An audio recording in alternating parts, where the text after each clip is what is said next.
Alors aujourd'hui au Québec, il y a des victimes qui se demandent si justice sera rendue.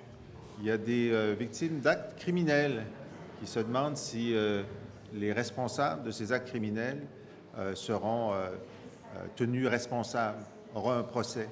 Aujourd'hui au Québec, il y a un bon nombre de Hells Angels qui ont été libérés dans la nature. Il y a des gens qui étaient accusés de corruption et de collusion, à Laval en particulier, qui sont libérés dans la nature, qui ne seront pas inquiétés, qui n'auront pas à rendre des comptes sur les gestes qu'ils ont posés.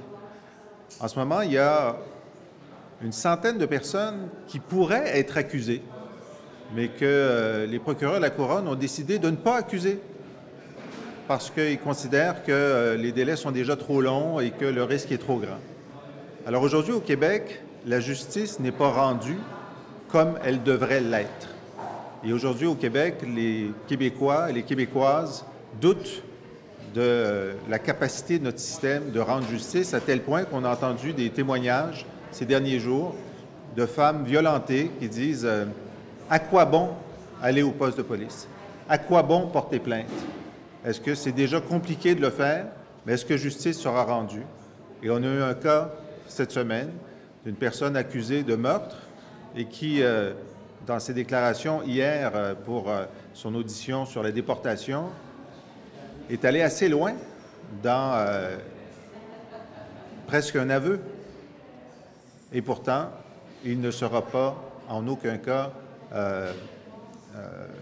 tenu responsable des actes que présumément il a posés. Pourquoi on en est là? Bon, on en est là à cause de la mauvaise administration de la justice du gouvernement libéral québécois et du gouvernement canadien.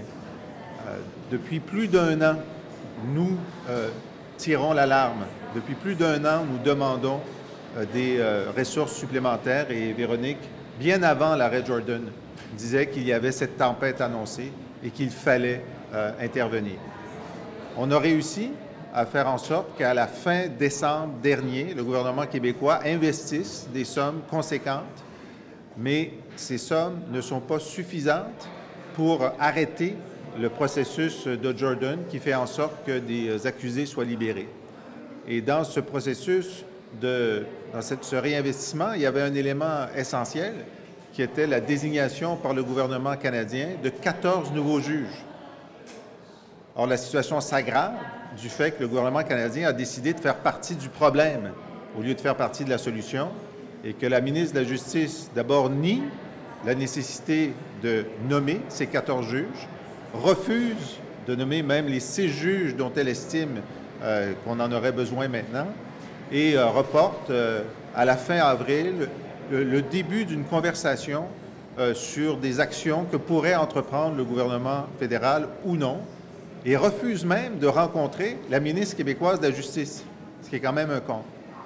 Alors, ces situations, aggravées par l'inaction du gouvernement fédéral, rendent encore plus nécessaire l'utilisation de la clause dérogatoire, c'est-à-dire le dépôt, dès cette semaine, par le gouvernement du Québec, d'une loi qui prolongerait les délais, et cette loi serait attachée à une clause dérogatoire, ce qui permettrait à la justice de suivre son cours pendant un délai que nous pouvons décider, 2 ans par exemple, parce qu'il faut maintenir la pression sur le réinvestissement dans la justice. Il ne faut pas donner du temps supplémentaire à l'administration de la justice, il faut maintenir cette pression, mais il faut penser aux victimes, il faut penser à la confiance fragilisée des Québécois envers le système de justice.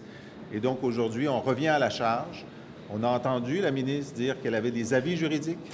Nous savons qu'il y a un débat sur la capacité du Québec d'utiliser cette clause, comme il y a un débat sur la capacité du Québec d'adopter quelque loi que ce soit. Alors, je pense que la responsabilité du premier ministre, de la ministre de la Justice, ce n'est pas d'hésiter dans le doute, c'est d'agir au mieux. Et agir au mieux aujourd'hui, c'est de plaider que le Québec a la juridiction nécessaire pour adopter cette clause dérogatoire. Elle sera contestée, on la plaidera en contestation.